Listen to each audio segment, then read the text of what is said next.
नमस्कार दोस्तों, आपका स्वागत है हमारे चैनल पर। इसके पहले हमने सर्कुलर 230 पढ़ा, जिसमें हमें बताया गया था कि आईआरएस कैसे गाइडलाइन सेट करता है एक इनरोल्ड एजेंट, एक सीपीए के लिए या फिर वो पर्सन जो आईआरएस के सामने रिप्रेजेंटेशन करता है। अब उससे ही मिलता-जुलता टॉपिक है हमारा प्रीपेयरर रिस्पॉन्सिबिलिटीज़। वहाँ पर आईआरएस ने गाइडलाइन इश्यू की थी। अब यहाँ पर उनकी रिस्पॉन्सिबिलिटी क्या है? एक एनरोल्ड एजेंट की क्या-क्या रिस्पॉन्सिबिलिटी हो सकती हैं? एक टैक्स रिटर्न बनाने वाले की क्या रिस्पॉन्सिबिलिटी है? इसको भी जानना ज़रूरी है। कोई भी रैंडम गाय आके टैक्स रिटर्न प्रिपेयर नहीं कर सकता या फिर कोई बोले नहीं मुझे कोई दूसरी फ़ील्ड का बंदा आके टैक्स फ़ील्ड में काम नहीं कर सकता या फिर किसी को सिर्फ़ कंप्यूटर का नॉलेज है, किसी ने इंडियन टैक्स पढ़ा है और वो जाकर यूएस के टैक्सेशन में अपना काम नहीं कर सकता। इसके लिए हमें इनका रिस्पॉन्सिबिलिटी समझना बहुत ही ज़्यादा ज़रूरी है। अगर आपने इस टॉपिक को अच्छे से समझा, तब मान लीजिए आपको इसमें कई सारे नंबर भर-भर के मिलने वाले हैं और आते भी हैं इनके क्वेश्चन। तो चलिए शुरू करते हैं इस टॉपिक को। Preparer responsibilities. इसमें हमारा क्या है कि टैक्स रिटर्न प्रिपेयर का रोल क्या होता है? इसका टॉपिक का मेन पर्पज़ ही तो है कि इनका रोल क्या होता है? टैक्स रिटर्न प्रिपेयरर वो व्यक्ति है जो किसी टैक्स पेयर के लिए फेडरल टैक्स रिटर्न प्रिपेयर या असिस्ट करता है। पेड बेसिस पर। आपका ये फ्री में तो नहीं है।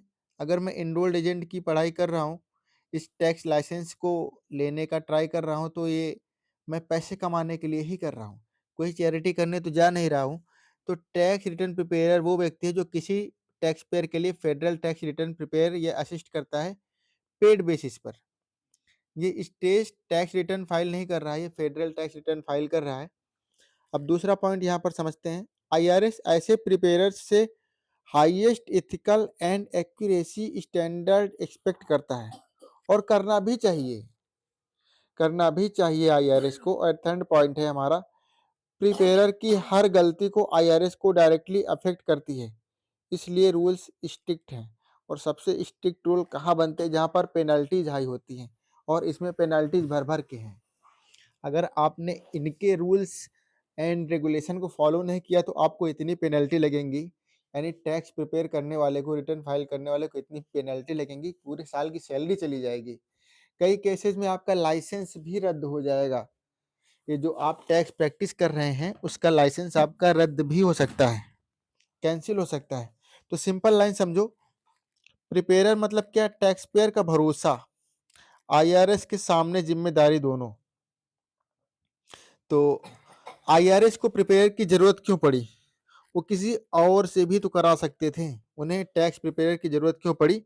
लाखों टैक्स पेयर टैक्स लॉ नहीं समझते हैं, जिससे गलतियां बढ़ती हैं, रिफंड फ्रॉड, इन्फ्लेटेड क्लेम्स बढ़े। तो आईआरएस के अगर पॉइंट ऑफ व्यू से देखेंगे तो रिफंड फ्रॉड का केस बहुत आता है।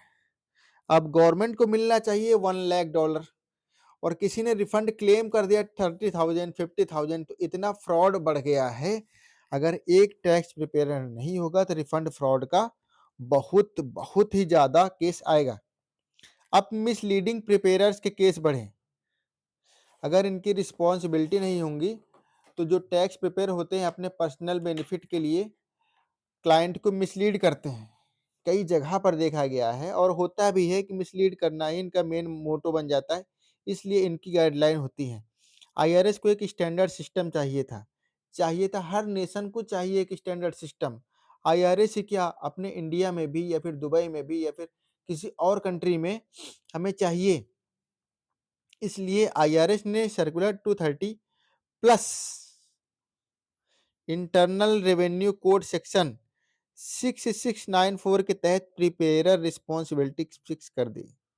इससे क्वेश्चन बन सकता है कि प्रिपेयरर रिस्पॉन्सिबिलिटी कहाँ से बनी है? तो ये circular 230 plus internal revenue code section 6694 के तहत ये रिस्पॉन्सिबिलिटी बनी है।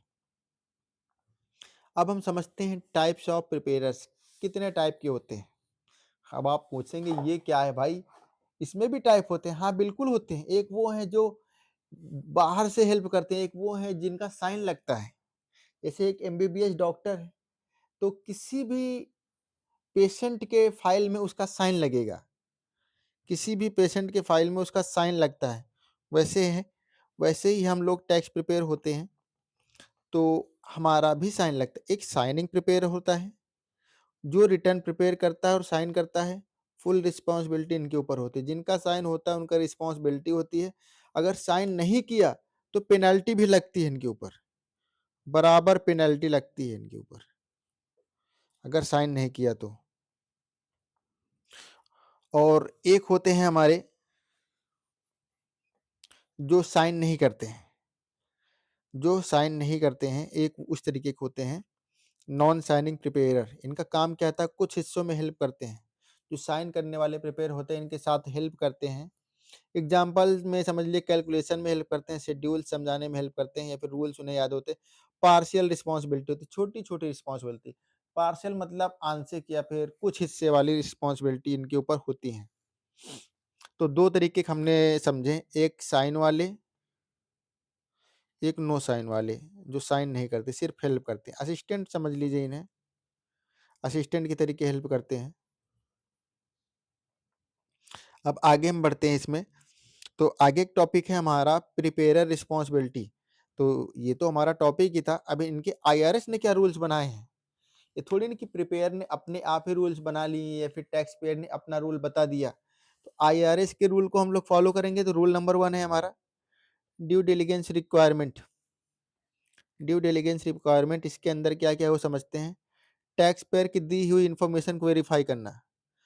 अगर उसने ओरली बोला है और आपने मान लिया तो आपसे बड़ा मूर्ख कोई नहीं होगा। एक टैक्स पेयर अगर टैक्स एक टैक्स प्रिपेयर अगर टैक्स पेयर की सारी बातों को ओरली ही मान ले, उससे बड़ा मूर्ख कोई नहीं। उसके ऊपर पेनल्टी जम के लगने वाली है। अगर पेनल्टी ना लगाए तो शायद ये टैक्स प्रिपेयर मान भी लें, लेकिन पेनल्टी का इतना डर होता है, लाइसेंस कैंसिल होने का इतना डर होता है कि वेरीफाई करना ही पड़ता है। इससे बहुत क्वेश्चन बनते हैं, इन्फॉर्मेशन वेरीफाई करना, कि उनके वर्बली अगर कुछ बोल रहे तो मानना नहीं है।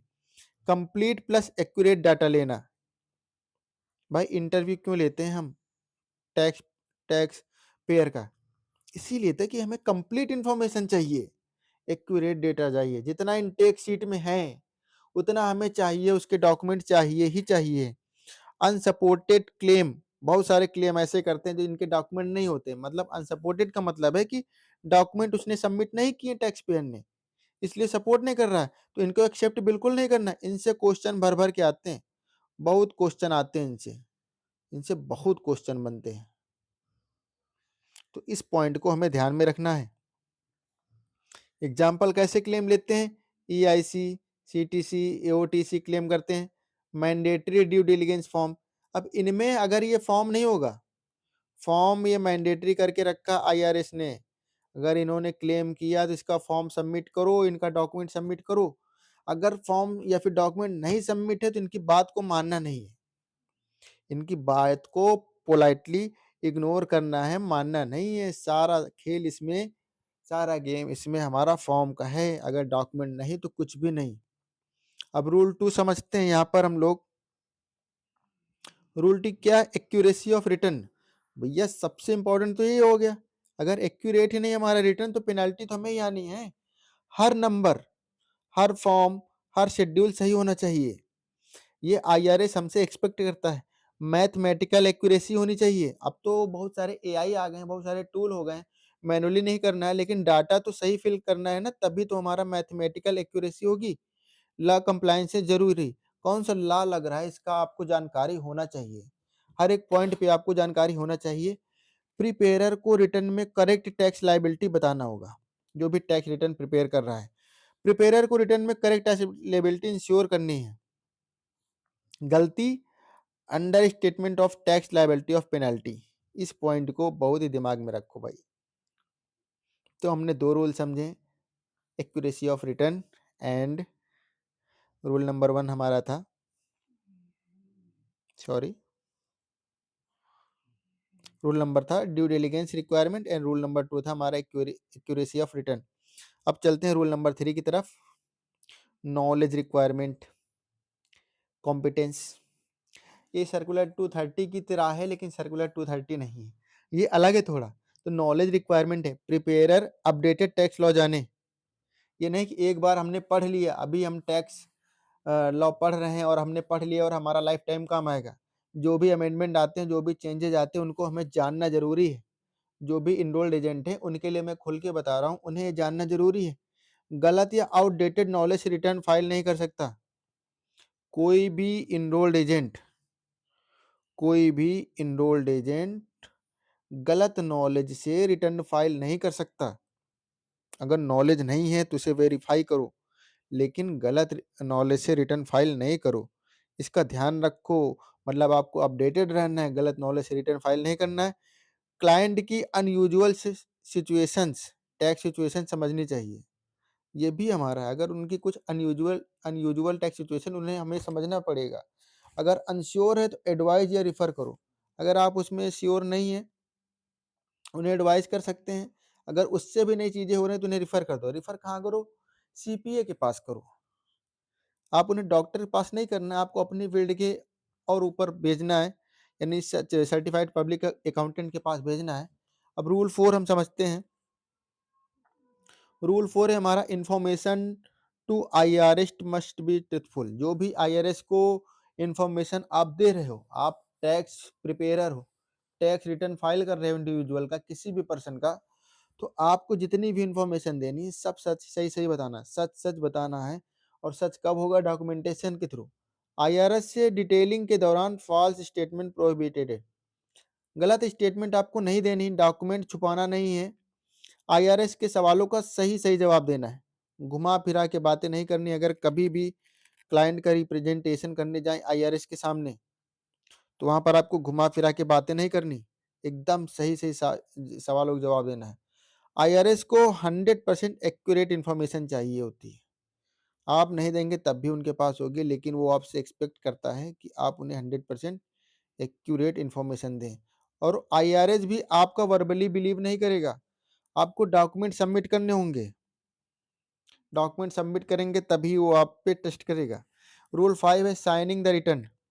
इसको नहीं भूलना, जो भी आप रिटर्न बनाए उस पे आपका साइन होना जरूरी है, नहीं इस पे पेनल्टी है।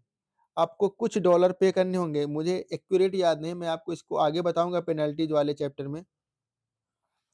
तो प्रिपेयरर को प्रिपेयर्ड रिटर्न पर साइन करना जरूरी है। पीटीआईएन डालना मैंडेटरी है। अनसाइन रिटर्न वायोलेशन है, बिना साइन किया हुआ रिटर्न एक्सेप्ट ही नहीं होगा। पीटीआईएन नंबर आपका डालना जरूरी है, आपका जो टैक्स लाइसेंस होता है उसका नंबर डालना जरूरी है। अब रूल 5 साइनिंग द रिटर्न, ये हमने पढ़ लिया यहाँ पर, और ये हमारा एमसीक्यू में बहुत पूछा जाता है, इस पे क्वेश्चन बहुत आते हैं। अब रूल 6 हम समझते हैं। इसमें return copy and record keeping. आपने रिटर्न फाइल किया तो उसका आपको रिकॉर्ड कीपिंग करना है। आपने रिटर्न तो फाइल किया, लेकिन कल को प्रियर ईयर रिटर्न मांगा जाएगा तो आपको उसका कॉपी रखना है। एक कॉपी क्लाइंट को भी देना है कि हाँ देखो हमने रिटर्न फाइल किया। आखिर क्लाइंट आपको पे कर रहा है ना, तो उसका आपको कॉपी रखना है, इसका रिकॉर्ड कीपिंग करना है। प्रिपेयर को टैक्स पेयर को कंप्लीटेड रिटर्न की कॉपी देनी होती है, कंप्लीट रिटर्न की कॉपी देनी होती है। प्रिपेयर को अपने रिकॉर्ड एटलीस्ट 3 ईयर्स तक रखने होते हैं। एक टैक्स पेयर को यानी इनरोल्ड एजेंट को किसी अगर इंडिविजुअल का उन्होंने रिटर्न फाइल किया तो उनका रिकॉर्ड आपको 3 साल तक रखना होता है। अब रिकॉर्ड के ऑप्शन होते हैं, copy of tax return, tax return की कॉपी रख लीजिए, या फिर list of all tax payer served, जितने भी tax payer tax return file किए उनका भी सर्व्ड किया वो सब रखना होगा आपको। Documentation of how PTIN was used, कैसे आपने टैक्स लाइसेंस यानी पीटीआई नंबर का यूज किया वो आपका डॉक्यूमेंटेशन रखना है। रूल 7 है non compliance discouraged. Non compliance discouraged, preparer client को इलीगल एक्शन सजेस्ट नहीं कर सकता। आप उन्हें एडवाइस कर रहे हो लेकिन इलीगल चीज़ें नहीं बतानी, नहीं पेनल्टी आपके ऊपर आएगी। अगर कुछ भी नुकसान होता है क्लाइंट को और अगर उसने आपके खिलाफ कंप्लेंट की तो आपको भी उससे बड़ा नुकसान होगा, तो आप भी डरो। आर्टिफिशियल रिफंड बढ़ाना, रिफंड कभी कभी होता है कि टैक्स प्रिपेयरर भाई इसीलिए वो आपको हायर करता है, लेकिन आर्टिफिशियली आपको बढ़वाना नहीं है। आईआरएस ने आपको रखा है टैक्स कलेक्ट करने के लिए, और आप हैं कि सारा सब कुछ रिफंड ही करा देंगे तो आईआरएस को क्या मिलेगा? तो इसको भी आपको ध्यान में रखना है। टैक्स इवेजन टेक्निक बताना प्रोहिबिटेड, टैक्स से बचने की टेक्निक नहीं बताना है आपको। वैसे सभी बताते हैं, लेकिन अगर आईआरएस ने अपनी गाइडलाइन में बताया है तो इसको पढ़ना जरूरी है। इसी चीज का तो हमें पैसा देता है, टैक्स पेयर इसी चीज का पैसा देता है कि टैक्स से हम कैसे बचें, कितना बच्चे? यानी एथिक्स इज मैंडेटरी। इसका पूरा एकदम सिंपल सा लॉजिक है, एथिक्स आपको बना के रखने हैं। अब रूल 8 पढ़ते हैं, मस्ट बी रीजनेबल। फीस जो है इतनी हाई नहीं बता देनी है कि वो पहुंच में ही ना आए उसके क्लाइंट के। और आप अगर मार्केट से हटके फीस बताएंगे तो क्लाइंट आपके पास आएगा ही नहीं। इसीलिए आईआरएस ने पहले ही आपको समझा दिया है कि हाँ, आपको फीस जो है रीजनेबल बतानी है।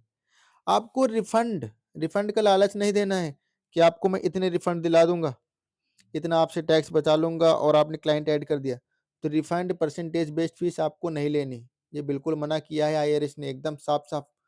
फॉल्स गारंटेड, कोई गलत गारंटी नहीं देनी है, कोई ऐसे प्रोमिसेस नहीं करने हैं कि जिससे कि आपको भी दिक्कत हो और क्लाइंट को भी दिक्कत हो। फीस शेड्यूल ट्रांसपेरेंट होनी चाहिए, जितना भी आप फीस ले रहे हैं वो तो आवरली बेसिस लीजिए या फिर मंथली बेसिस या फिर फिक्स कर लीजिए पहले ही। एकदम ट्रांसपेरेंसी के साथ वर्क कीजिए वहाँ पर।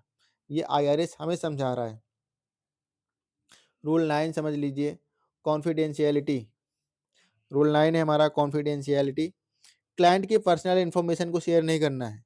ये नहीं कि आपका फ्रेंड है, आपकी वाइफ है या फिर आपका हस्बैंड है और आपने क्लाइंट की इन्फॉर्मेशन को शेयर करना स्टार्ट कर दिया, बिल्कुल भी नहीं करना है।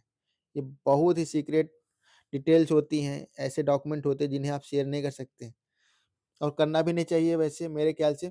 रिटन कंसेंट के बिना डाटा डिस्क्लोज नहीं करना है, कोई भी डाटा किसी अदर को नहीं बताना है, रिटन कंसेंट होना चाहिए। अगर आपने वर्बली बता दिया तो आपके ऊपर वो एक्शन लेगा client. Data security responsibility prepare की है, डाटा सिक्योर है, ये पूरी की पूरी जिम्मेदारी टैक्स पेयर की है, टैक्स प्रिपेयर की है, टैक्स प्रिपेयर की है। ये पूरी पूरी जिम्मेदारी टैक्स प्रिपेयर की है। डाटा सिक्योरिटी इसी का, तो वो आपको पैसा देता है। अगर ये भी आप नहीं करेंगे तो फिर वो आपको पे क्यों करेगा भाई, वो आपको पे क्यों करेगा। रूल 10 समझ लीजिए, एडवर्टाइजिंग एंड मार्केटिंग रूल्स। आपने एनरोल्ड एजेंट का लाइसेंस ले लिया और आपने मिसलीडिंग प्रमोशन करने लगे, आपने गूगल एड्स चलाएं, फेसबुक एड्स चलाएं और मिसलीड कर रहे हैं क्लाइंट को। आईआरएस अप्रूव्ड प्रिपेयर लिखना इलीगल। आईआरएस अप्रूव्ड प्रिपेयर नहीं लिख सकते हैं आप अपने एडवर्टाइजिंग में। क्वालिफिकेशन ट्रूथफुल होनी चाहिए। अगर आप एनरोल्ड एजेंट हैं, आपका उसको लाइसेंस है, वो एकदम सही होना चाहिए। आप फेक आईडी नहीं बना सकते। अगर ऐसा कुछ होता है कि आप अपने थ्रू क्लाइंट ला रहे हो और काम किसी और से करा रहे हैं, तो ये सारी चीज़ें आईआरएस इसको नोटिस करता है। Why these responsibilities exist, IRS क्यों ऐसी रिस्पॉन्सिबिलिटी देता है, इसको भी समझ लेते हैं। इसको भी समझना जरूरी है। टैक्स पेयर की प्रोटेक्शन होती है इसमें, टैक्स पेयर की प्रोटेक्शन है। एक्यूरेट रिटर्न्स इंश्योर करने के लिए भी है, रिफंड फ्रॉड रोकने के लिए, ऑनेस्ट मार्केट प्लेस बनाने के लिए, आईआरएस कंप्लायंस स्ट्रॉन्ग करने के लिए। आईआरएस स्ट्रिक्ट है इसलिए है क्योंकि प्रिपेयर की mistake million in lost federal revenue. Prepare की मिस्टेक है तो मिलियंस में लॉस होगा फेडरल को, सेंट्रल गवर्नमेंट को, फेडरल यानी सेंट्रल गवर्नमेंट को। अभी सबसे इम्पोर्टेंट पार्ट समझते हैं, पेनल्टीज। अभी तक इसी की बात हम लोग कर रहे थे, पेनल्टीज। तो पेनल्टीज अगर हम लोग अच्छे समझेंगे तो ये हमारे बहुत अच्छे से काम आएगा कि यहाँ टैक्स रिटर्न प्रिपेयर करने में पेनल्टीज वाले सेक्शन को समझना मेरे लिए बहुत ही ज़्यादा जरूरी है। तो सेक्शन 6694 एंड सेक्शन 6695, पेनल्टीज वाले सेक्शन में ये दो सेक्शन बहुत ही ज़्यादा काम आते हैं। तो पहला हमारा है IRS section 6694 under statement penalty. तो ये जो ये डॉलर के तरीके साइन दिख रहा है आईआरसी की बगल में, ये इसे पर सेक्शन पढ़ते हैं। आईआरसी, आईआरसी यानी इंटरनल रेवेन्यू कोड, इसको आईआरसी पढ़ते हैं। अंडर स्टेटमेंट पेनल्टी, अगर किसी चीज को आपने अंडर स्टेटमेंट किया तो उसकी पेनल्टी क्या है। इनकरेक्ट टैक्स लाइबिलिटी बनाना में पेनल्टी क्या है, $1000 या 50% income from return greater of two. तो इतना अगर पेनल्टी किसी को भी पड़ेगा तो वो होश ठिकाने उसके रहेंगे। तो इनरोल्ड एजेंट को भी इसके बारे में अवेयर होना जरूरी है। अब सेकेंड है हमारा IRC section 6695 prepare miscellaneous penalties. इसमें 3-4 पेनल्टी हैं जिनको हमें जानना जरूरी है। सबसे पहले कॉपी नहीं देना। अगर आपने टैक्स रिटर्न फाइल किया और आपने मान लीजिए 100 रिटर्न फाइल किया तो अगर एक का है तो एक पेयर आपको $50 पर फेलर, एक रिटर्न का अगर आपने कॉपी नहीं दिया तो $50 पर फेलर पर है, मैक्सिमम $27,000 तक जाता है।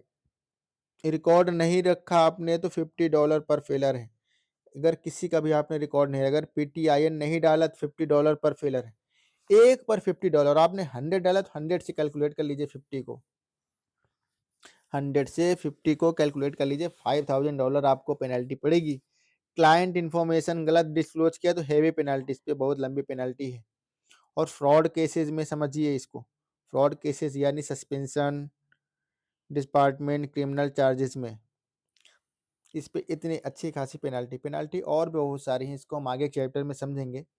अभी हमने मोटा मोटा समझ लिया, अब एमसीक्यू इसमें कैसे आते हैं और इन्हें कैसे टैकल करना है उसको हम समझते हैं। तो इनके एमसीक्यू को भी समझना जरूरी है। एमसीक्यू के टाइप पहले से देखते हैं कि पहला टाइप इसका आता है आइडेंटिफाई द रिस्पॉन्सिबिलिटी, इसकी रिस्पॉन्सिबिलिटी को समझना है, इसकी रिस्पॉन्सिबिलिटी को आइडेंटिफाई करना है।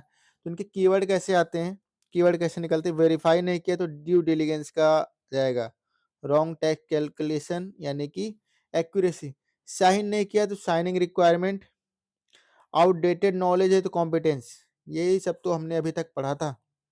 दूसरा टाइप है हमारा, दूसरा टाइप है हमारा पेनल्टी वाले क्वेश्चन, इसमें हमारे आते हैं पेनल्टी वाले क्वेश्चन। तो टेक्निक क्या है इसकी, माइनर एरर पे $50 है, सेक्शन 6695, माइनर एरर पे $50 है, सॉरी, माइनर एरर पे $50 है सेक्शन 6695 के थ्रू। रॉन्ग टैक्स लाइबिलिटी पे इस पे सेक्शन जाता है सेक्शन 6694 पेनल्टी, फ्रॉड यानी क्रिमिनल प्लस डिसबार्टमेंट। अब इसका टाइप 3 आता है एमसीक्यू टाइप 3, कॉन्फिडेंशियलिटी वायोलेशन, इसका भी आपको वायलेशन नहीं करना है। तो always choose do not disclose without written consent, ये वाला ऑप्शन आपको अगर एमसीक्यू मिलता है तो इसको चूज कीजिए। एमसीक्यू टाइप 4 क्या आता है, non signing versus signing preparer, signing is equal to full liability, non signing shared assisting responsibility. तो जितनी भी जिम्मेदारी जाएगी किसकी जाएगी, साइन करने वाले की। अगर आपने साइन नहीं किया तो टैक्स रिटर्न एक्सेप्ट नहीं होगा, और अगर एक्सेप्ट हो गया तो $50 की पेनल्टी लगेगी, $50 की पेनल्टी लगेगी अगर आपने साइन नहीं किया। तो आपको साइन करना ही पड़ेगा, और अगर गलत सब कुछ कर दिया, उसमें कुछ भी गलत किया तो पूरी रिस्पॉन्सिबिलिटी आपकी। तो ये वाला पार्ट आपने समझा होगा। और 9 साइनिंग केवल बस उसकी हेल्प करने के लिए होता है, टैक्स रिटर्न प्रिपेयर करने वाले की। तो एमसीक्यू 5 टाइप 5 समझते हैं कि इथिकल बिहेवियर, जहां भी अनएथिकल ऑप्शन दिखे वो गलत, honest accurate verified correct answer होगा इसका। अब एमसीक्यू शॉर्ट का रूल क्या है, हर MCQ ethics plus accuracy plus verification पर आधारित होता है। तो फाइनल नोट में इसमें कुछ देखते हैं, वेरीफाई इंफॉर्मेशन, फाइनल नोट में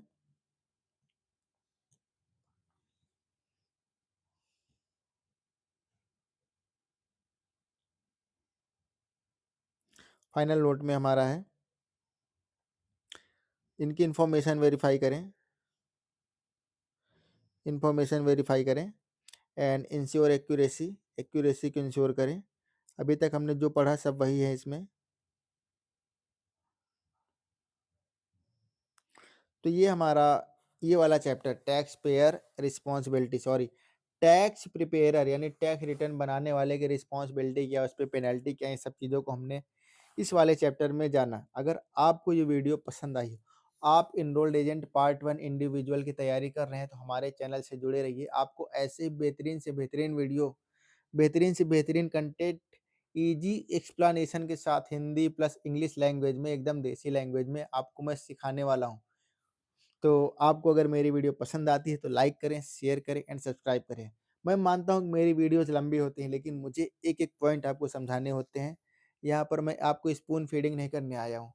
आप इतना बड़ा एग्जाम देने जा रहे हैं, अगर आपको एक एक पॉइंट क्लियर नहीं होगा तो आप एग्जाम में फेल भी हो सकते हैं।